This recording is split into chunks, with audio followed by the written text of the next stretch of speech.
Statements by the Ministry. I recognize the Minister of Finance.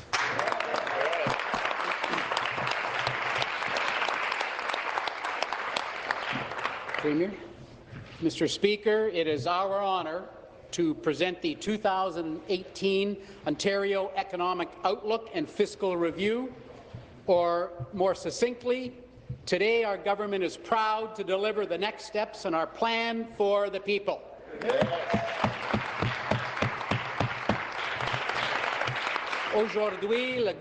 Today the government is proud to table the next step of its plan for the people. Months ago, our government received a crucial mandate from Ontario individuals, families and small business owners. Under the leadership of Premier Doug Ford, we promised to restore trust between government and the people of Ontario. And since we were elected on June 7th, we have been hard at work delivering on those commitments. Yes. Mr. Speaker, we promised that we would put more money in the pockets of the people of Ontario.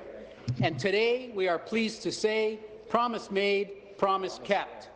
The cap-and-trade carbon tax is officially gone, and we want to congratulate the Minister of the Environment, Conservation and Parks for his leadership on this file. And, Speaker, the result? Home heating bills are down. Gas prices are down 4 cents a litre.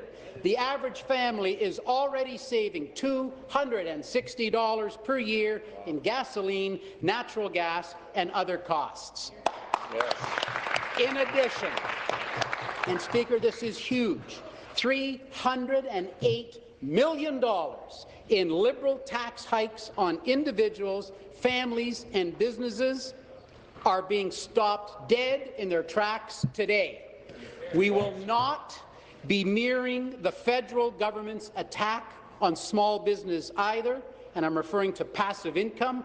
This measure alone will save thousands of small businesses in Ontario up to $40,000 a year.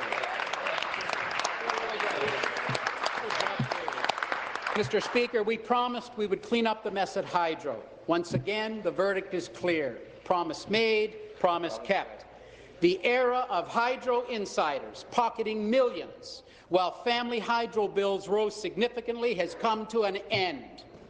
Under the leadership of the Minister of Energy, Northern Development and Mines, the Green Energy Act is being repealed. We've waited many long years to say that. I'm going to repeat it. The Green Energy Act is repealed. The days of highly subsidized wind and solar projects being forced on communities are over. Cancelling 758 unnecessary contracts provides $790 million in savings to electricity ratepayers. Mr. Speaker, we promised we would make Ontario open for business. Monsieur le Président, nous avons promis que l'Ontario... Once again, that Ontario is open for business. Promise made, promise kept. Under the leadership of the Minister of Labour, we have introduced the Making Ontario Open for Business Act, which will repeal the job-killing parts of Bill 148. At the same time, we are maintaining the standards that protect vulnerable workers. Speaker, we are also fixing the skilled trades mess that left businesses unable to find skilled workers and young people unable to find jobs in the skilled trades. For this reason, we are shutting down the College of Trades.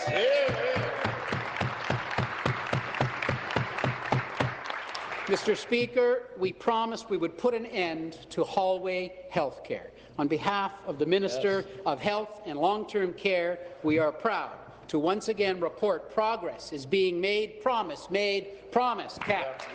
We are building 6,000 new long-term care beds in communities all across Ontario, and we have another 9,000 new beds in the pipeline, which will be delivering to those communities that need them the most. And in advance of the upcoming flu season, we're investing $90 million to create 1,100 beds in communities across Ontario. Mr. Speaker, we promise to restore trust, transparency, and accountability in government. On behalf of our Premier and our entire government, we are pleased to once again confirm promise made, promise kept. There is no greater example of this than our management of the government's books. We are approaching Ontario's finances like the majority of individuals and families approach their household targets. We must live within our means, pay down our debts, and make every dollar count. Yes. We firmly believe that a government that puts its fiscal house in order is truly a government working for the people. Very well. A few weeks ago, our government released the report of the Independent Financial Commission of Inquiry and the results of the line-by-line review. Admittedly, the results were sobering.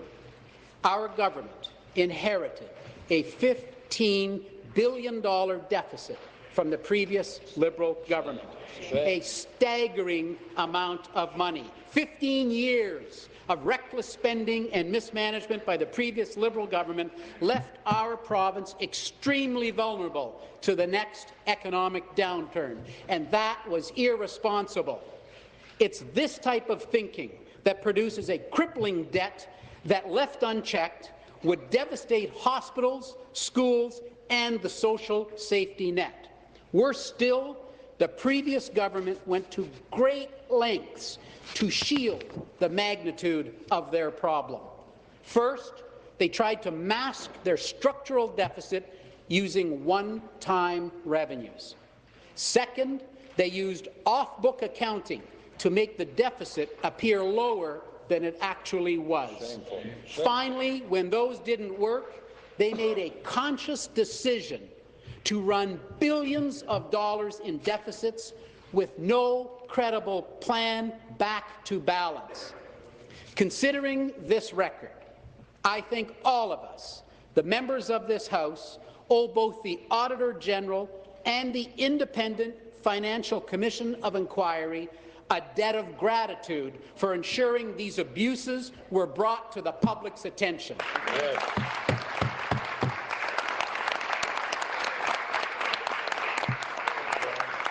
Likewise, we congratulate the members of the Select Committee on Financial Transparency for their work in ensuring that these kind of abuses are never seen in this province again.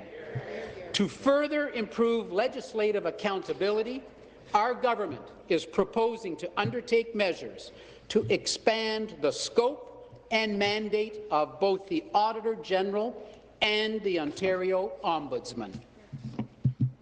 Mr. Speaker, accountability is important, but accountability on its own is not enough. We have to fix this financial mess. And on that count, we are pleased to report that our government has taken immediate steps to mitigate this structural deficit inherited from the previous Liberal administration. Due to swift action taken by our government, we are pleased to report that $3.2 billion in savings have already been generated. Yes.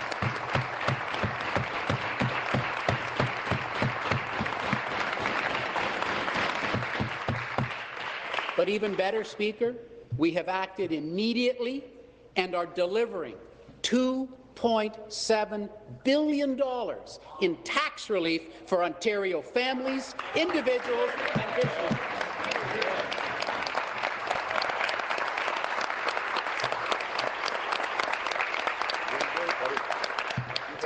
When you put those together, Speaker, in mere weeks since the Commission report, we have reduced our deficit by $500 million, so the deficit now stands, Speaker, at $14.5 billion. It's going the right way. Speaker, we have made progress, but there is still much work to be done. Our government must take a new direction. We will restore fiscal balance on a timetable that is reasonable, modest, and pragmatic. We will put in place a meaningful debt reduction strategy. We will strengthen the fiscal transparency and accountability measures enshrined in our laws. We will ensure that every government agency is delivering services effectively and providing value for taxpayer money, and I thank the President of the Treasury Board for his leadership.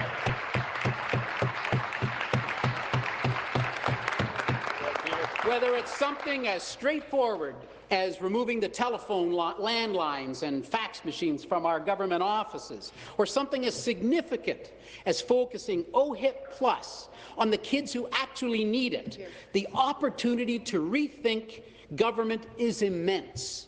Make no mistake, after 15 years of Liberal negligence, the road back to balance will not be easy. But we are setting Ontario down a path that will restore fiscal health, preserve critical services, and support hardworking individuals and families. It is our plan for the people, and it is truly a balanced approach to governing.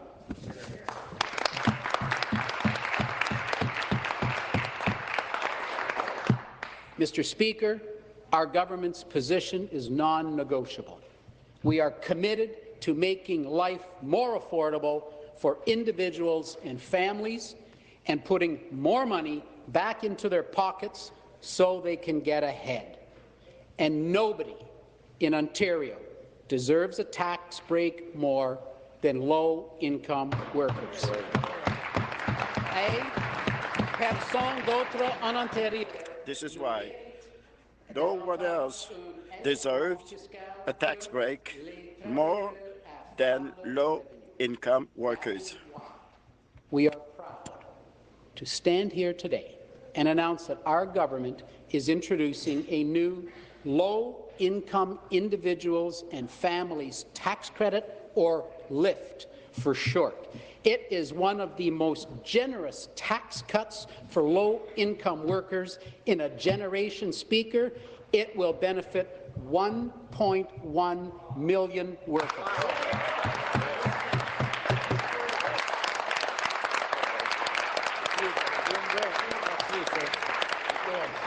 The vast majority of low-income workers who earn $30,000 or less per year will pay no personal income tax in Ontario. That's zero. People can choose to use these savings to pay their bills, pay for groceries, or pay for anything else.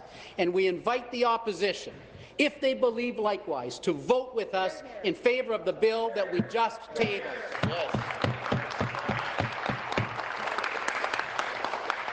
For a growing number of people, the prospect of affordable accommodation is getting beyond their reach. Individuals and families are facing an affordability challenge simply because housing supply has not kept up with housing demand. In response, our government has committed to develop and implement a housing supply action plan. Thank you, Minister of Affairs, Municipal Affairs and Housing.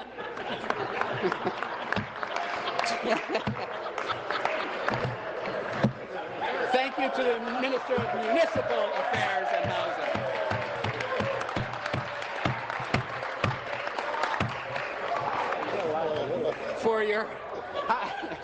For your housing supply and action plan. I'm sorry, Steve. This will address the barriers that prevent the development of ownership and rental housing. We will also reintroduce a rent control exemption that will apply to new rental units in order to increase housing supply across the province.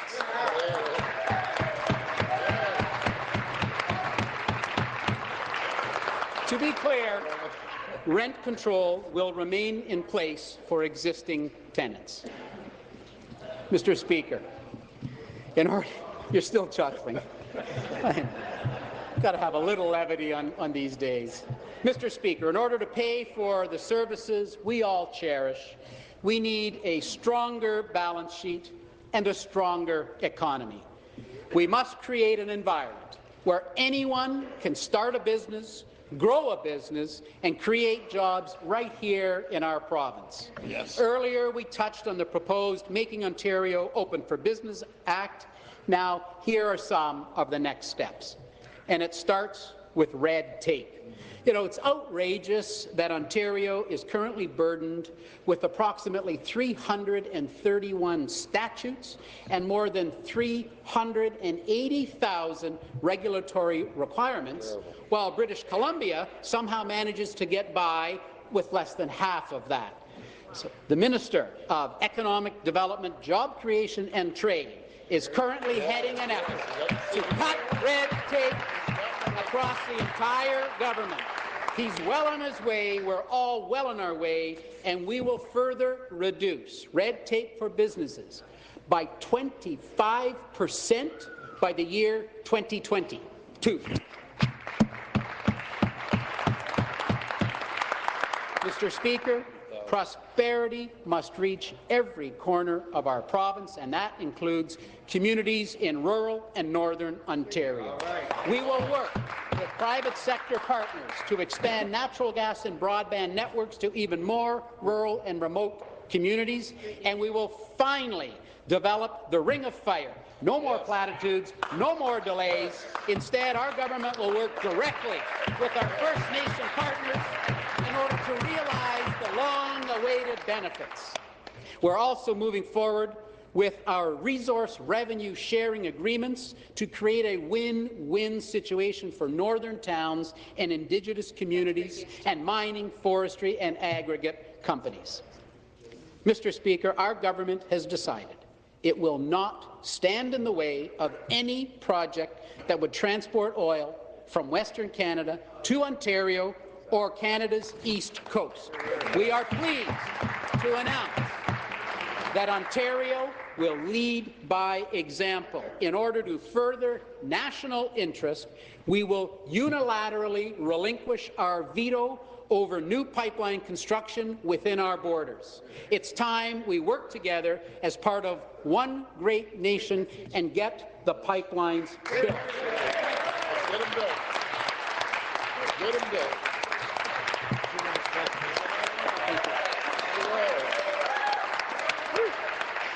Mr. Speaker, we currently have a federal government in Ottawa that is determined to impose a carbon tax on the people of Ontario, no matter what.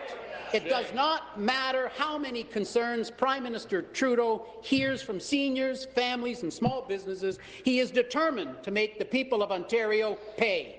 Ontario is proud to join a growing coalition of Canadian provinces opposed to the federal carbon tax framework. That's one that includes Saskatchewan, Manitoba and New Brunswick. The Premier has made it very clear he intends to fight the carbon tax with every tool in his toolbox, and that includes legal challenges. We want to congratulate the Attorney General for her leadership in fighting the carbon tax in both Saskatchewan and here in Ontario. And today, we are proud to share the next steps and the next tools we will use in this fight. Our government is actively exploring a full suite of transparency measures that will ensure every single person in Ontario is informed of how much they are paying in federal carbon tax. Every time you pay a home heating bill or every time you fill up your car, it is our intention to let the people know just how much money the federal government is taking out of your pockets. In conclusion, the current state of Ontario's finances is of significant concern. The previous Liberal government's reckless spending and mismanagement left an unprecedented burden on the shoulders of all individuals and businesses in Ontario. The fiscal hole is deep. The road ahead is not an easy one and will require difficult decisions.